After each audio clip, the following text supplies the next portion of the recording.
Hi friends అందరికీ ఈ వీడియోలో మనకు కనబడేది బైక్ ట్యూబ్లెస్ టైర్. ఇది మనకు హోండా షైన్. ఇది బ్యాక్ సైడ్కి ఇప్పుడు రీసెంట్గా వచ్చిన చిన్న బండ్లు వెహికల్ అన్నిటిలో ఇదే సైజ్ వస్తుంది మనకి. ఇది ఎలా ఉపయోగించాలన్నది ఈ వీడియోలో చూపిస్తాను. ఎందుకంటే ఇది మనకి కస్టమర్ అన్నది ఎయిర్ లీక్ అవుతుందని తీసేసాడు. ఇది మనకి ఎటువంటి డ్యామేజ్ లేదు, ఎయిర్ లీక్ అవుతుంది తప్ప. దీనికి మనకి ట్యూబ్ అన్నది వేసుకుని అయితే వాడుకోవచ్చు, ఎటువంటి ఇబ్బంది ఉండదు. ముందుగా పంచర్లు అయితే 3 ఉన్నాయి. 3 పంచర్లను అయితే ఆ థ్రెడ్లు అయితే ఓపెన్ చేసి అవే థ్రెడ్లను మనం కరెక్ట్గా అన్నది కొద్దిగా ట్యూబ్ వేస్తాం కాబట్టి మనకి బాగా భారం పడకుండా కొద్దిగా అన్నది లోపల టైర్ లోపలికి వెళ్ళేలా చేసుకుని దాన్ని అయితే కంప్లీట్గా అయితే పైన అన్నది కట్ చేస్తాం.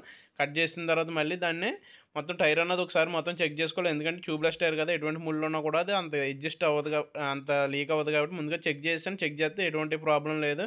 దానికైతే ట్యూబ్ అయితే వేసి సెట్ చేసాను. చూడండి ఈ విధంగా అయితే ఉంది. మనకైతే ఫ్రంట్కి అయితే వేసాం, బ్యాక్ అయితే వేయలేదు. ఫ్రంట్కి వేస్తే బ్యాక్ అయితే వేస్తే ఎప్పుడైనా పంచర్ పడినప్పుడు గట్టా పంచర్ షాప్ దగ్గరికి వెళ్ళినప్పుడు వాళ్ళు ఎప్పటికైతే చాలా ఇబ్బంది పడతారు. ఫ్రంట్కి అయితే తక్కువ పంచర్లు పడతాయి కాబట్టి ఎటువంటి ప్రాబ్లం ఉండదు. ఈ ట్రిక్ ఉపయోగించి అయితే దీన్ని అయితే ఇలా యూజ్ చేసుకోవచ్చు.